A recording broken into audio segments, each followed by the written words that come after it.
নমস্কার, শ্রাবন্তী রান্নাঘরে আপনাদের সকলে স্বাগত। আপনারা সবাই ভালো আছেন তো?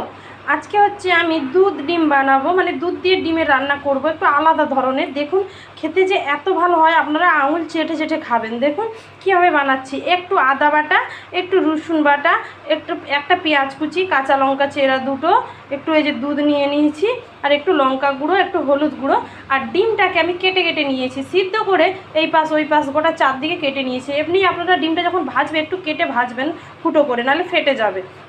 দিয়ে এবার আমি কিভাবে বানাচ্ছি আপনার, আর এখানে হচ্ছে এভারেস্টের বিরিয়ানির মশলার গুঁড়ো একটু আমি নিয়ে নিয়েছি। কড়াতে রিফাইন তেল গরম করে নিয়েছি। এবার আমি রিফাইন তেল আর ঘি দিয়েই বানাবো। ডিমটা আমি ভেজে নেবো লবণ হলুদ দিয়ে। ডিমটা লবণ হলুদ দিয়ে আমি ভালো করে ভেজে নিচ্ছি। আপনাদের আমি একটা কথা বলি, যে আমি এখানে আলু দিচ্ছি না। আপনারা কিন্তু আলু ভেজে এরকম বড় বড় করে দুভাগ করে কেটে আলু যেরকম ভেজে যেরকম দেন মাংসতে আলু, এরকম করে আলুও ভেজে নেবেন, দিয়ে এরকমভাবে ডিমটা করবেন। আপনারা ফ্রায়েড রাইস, রুটি যার সাথে খাবেন, রাইসের সাথে, সবের সাথেই ভালো লাগবে। আমার কাছে আলুটা এই মুহূর্তে নেই, তাই আমি দিইনি। ডিমটা লাল করে আমি ভেজে নিচ্ছি। দেখুন ডিমটা আমার লাল করে ভাজা হয়ে গেছে। ডিমটা না এমন ভাজবে যেন খোলসটা আবার শক্ত না, মানে কুকড়ে না যায়, শক্ত না হয়ে যায়। সেই রিফাইন তেলের উপরে আমি ঘি দিয়ে দিলাম। ঘিটা জমে গেছে, আপনারা আন্দাজ মতো অল্প পরিমাণ একটা দেখে ঘি দিয়ে দিবেন, 1 চামচ ঘি দিবেন। সেই ঘি আর রিফাইন তেলের মধ্যে আমি সামান্য চিনি দিয়ে দিলাম। আপনাকে যদি জিরে বাটা, ধনে পাতা আপনারা দিতে চান আপনারা দিতে পারেন। এখানে তেজপাতা,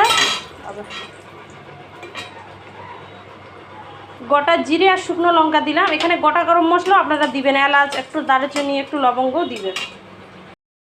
এগুলো ভাজা হয়ে গেছে। কাঁচা লঙ্কা চেরাটা আর পেঁয়াজ কুচিটা দিয়ে দিলাম, দিয়ে ভালো করে ভেজে নেবো। আপনাদের একটা কথা বলি, খুব অল্প মশলা দিয়ে এই তরকারিটা রান্না করবে, আর খেতে কিন্তু অসাধারণ হবে।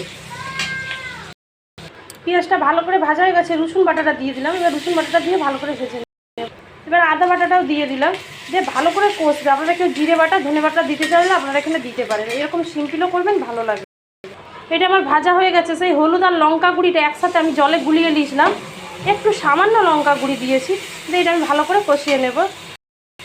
এবার সেই এভারেস্টের বিরিয়ানির মশলার গুঁড়ো আমি এখানে একটু দিয়ে দিলাম, সামান্য এখানে একটু দিয়ে দিলাম, দিয়ে একটু নেড়ে এবার ডিমগুলো দিয়ে, আমি মশলাটার মধ্যে একটু লবণ দিব, লবণ দিয়ে দিলাম। এবার ডিমটা আমি এই যে এই মুহূর্তে ডিম দিচ্ছি, আপনারা এখানে আলুও দিতে পারেন। একসাথে ডিম আর আলুটা কষিয়ে নেবেন, যা হালকা কষানো হয়ে যাবে। এবার সেই দুধটা দিয়ে দিলাম। আপনারা কেউ যদি এখানে মিঠা আতর, গোলাপ জল, কেওড়া জল দিতে চান আপনারা হালকা এখানে দিতে পারেন। এখানে আমি কোনো জল ব্যবহার করব না। দেখুন আমার কত সুন্দর লেগেছে। একবার বানালে না তারপর হাত চেটে চেটে আপনাদের খেতে ইচ্ছা হবে।